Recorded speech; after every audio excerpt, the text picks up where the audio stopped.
How many ways do you think there are to make money? 20? 50? The answer is 4. Most of us probably know the book Rich Dad, Poor Dad by Robert Kiyosaki. But what most people don't know is that Robert Kiyosaki actually wrote part 2 of Rich Dad, Poor Dad, which he called the cash flow quadrant, and it breaks down the 4 different types of income, how they work, and why. This is the reason the rich keep getting richer. Each one of these categories is made out of 3 components: mindset, cash flow, and taxes. First, we have the E quadrant. E stands for employee, and this is where most people get started. The mindset of a person in the E quadrant focuses on income security and employer benefits like a retirement account, health insurance, and a steady paycheck. The priority of the employee is safety. The safety of a steady paycheck is more appealing for the E quadrant mindset than potential riches that might come at higher risk. In short, people are trading in their chances of financial abundance for financial security. Typically, people in the E quadrant make money by working for a company or the government and exchanging their time for a predetermined amount of money, whether it's a salary or hourly pay. Now, people in this category can still make large sums of money like a doctor, a lawyer, or an executive, but the limitations in this quadrant make it difficult to build wealth in this category alone.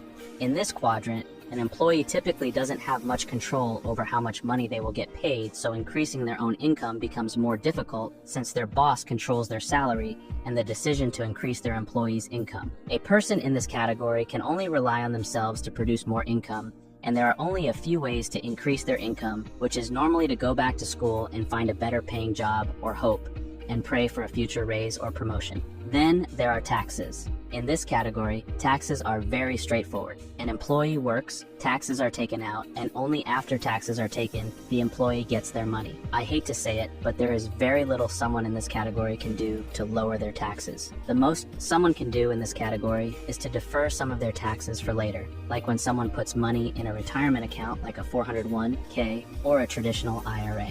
Someone in this category has to pay federal income tax, which is up to 37%, state taxes, which can go up to 13%, and we have local taxes, Social Security tax, Medicare tax, and the list goes on. For high earners in this category, their tax liability can go up to 40% or more of their income. If you're following along, what you should take away from this first quadrant is that as an employee, yes, you have some income security, assuming you don't lose your job, but most of your ability to make a large income is stripped from you, and if you do make a large salary, you will end up losing a lot of it to tax, which of course sucks. And if you agree, let me know by hitting that like button below. The S quadrant stands for self-employed or small business. This is when someone decides to try out entrepreneurship and create income independently. The mindset of an S quadrant individual is to regain control of their income and have the freedom to pursue a higher level of compensation than they would working at a job, and they do this by deciding to become an entrepreneur. The word that truly captures the essence of the S quadrant is independence.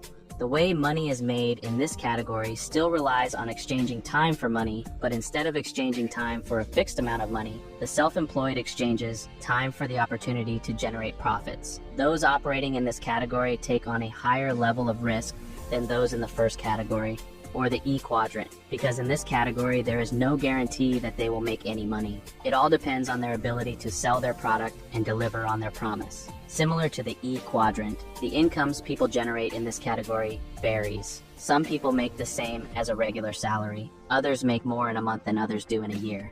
Taxes in this category have a little more flexibility since people in this quadrant can deduct expenses that are related to their work as tax write-offs, but people in this category still have to pay income tax, state tax, and local tax if applicable. Self-employed individuals actually end up paying more money for Medicare and Social Security tax than the first category, because when someone is an employee in a company, this tax is split between the employer and the employee, each paying half. But when someone is self-employed, they are acting as both the employer and the employee, which means they carry both sides of this tax liability.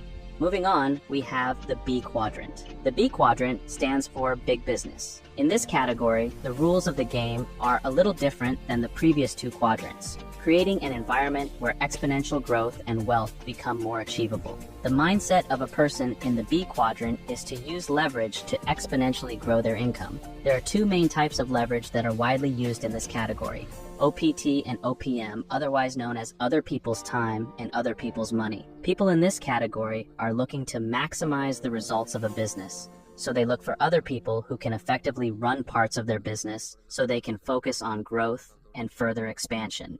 Unlike the self-employed, the day-to-day operations of the business are no longer part of the B quadrant schedule, but instead the day-to-day tasks are taken care of by a system or someone else. And if you want to learn more about earning an income passively, make sure you subscribe because I'll be talking more about that in upcoming videos. If you ask me, the key word that embodies this quadrant is leverage. At a basic level, the way big businesses make money is similar to someone in the S quadrant. They must be able to sell a product or a service and deliver on their promise, but the goal is to do it at scale. In this category, the entrepreneur is no longer exchanging time for money or profit. Here, the entrepreneur's time is used to create a system that can manage other people's time and resources effectively to maximize cash flow for the company and its investors. And this system needs to work independently from the entrepreneur. This makes the business a cash-flowing asset. Once a business becomes an asset, many owners decide to keep it and hire someone else to run it, take the company public and sell shares to other investors, or just sell the whole business, since independently working businesses that produce consistent revenue are very attractive assets for bigger investors. Taxes also work very differently in the B quadrant from the previous two categories. First off, corporations have a max tax rate of 21%, and owners of these companies often choose to pay themselves the majority of their profits in dividends instead of a large salary. This is because dividends are taxed at a max rate of 20%, while salaries are taxed up to 37%, and that's before state, local, and social security taxes are factored in.